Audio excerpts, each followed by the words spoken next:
দক্ষিণ আফ্রিকার বিপক্ষে ওয়ানডে সিরিজে 1-0 ব্যবধানে এগিয়ে থেকে আজ সিরিজ জয়ের লক্ষ্যে নেমেছে ভারত। তবে এই গুরুত্বপূর্ণ ম্যাচের আগে স্বাগতিক শিবিরে নেমে এলো শাস্তির খাড়া।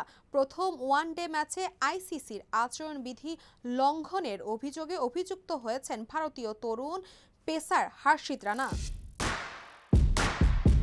আইসিসি শৃঙ্খলা বিধির 2.5 ধারা ভঙ্গ করায় হর্ষিতকে শাস্তি দেওয়া হয়েছে। এই ধারা অনুযায়ী আন্তর্জাতিক ম্যাচে কোনো বিপক্ষ ব্যাটারকে আউট করার পর যদি কোনো ক্রিকেটার এমন ভাষা, কাজ বা অঙ্গভঙ্গি করেন যা পাল্টা প্রতিক্রিয়া সৃষ্টি করতে পারে বা ব্যাটারকে প্ররোচিত করতে পারে, তবে তা শাস্তিযোগ্য অপরাধ হিসেবে গণ্য হয়। ঘটনাটি ঘটে দক্ষিণ আফ্রিকার ইনিংসের 22তম ওভারে হর্ষিত রানা যখন ডেওয়ান্ট ব্রেভিসকে আউট করেন, তখন তিনি ব্রেভিসকে আঙ্গুল দেখিয়ে সাজঘরে ফেরার ইঙ্গিত করেন। আইসিসির মতে হর্ষিতের এই আচরণ প্ররোচনামূলক ছিল, যদিও প্রোটিয়া ব্যাটার ব্রেভিস তাতে কোনো প্রতিক্রিয়া দেখাননি। এই অপরাধের জন্য হর্ষিত রানার নামের পাশে একটি ডিমেরিট পয়েন্ট যোগ হয়েছে।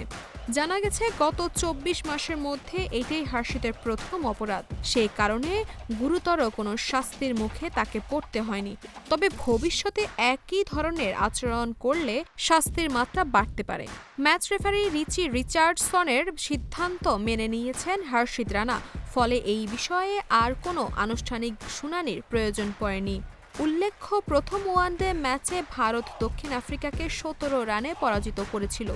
আজ দ্বিতীয় ওয়ানডেতে টস হেরে প্রথমে ব্যাটিং করতে নেমে ভারত দারুণ অবস্থানে রয়েছে। সর্বশেষ খবর অনুযায়ী স্বাগতিক দলের সংগ্রহ 35 ওভারে শেষ 3 উইকেটে 257 রান। ধারাবাহিকতার প্রতীক বিরাট কোহলি টানা দ্বিতীয় সেঞ্চুরি দ্বারপ্রান্তে রয়েছেন। দর্শক, এই ছিল স্পোর্টস আয়ের আজকের মতো আয়োজন। খেলার দুনিয়ার নতুন নতুন আপডেট পেতে চোখ রাখুন জিডি স্পোর্টসে।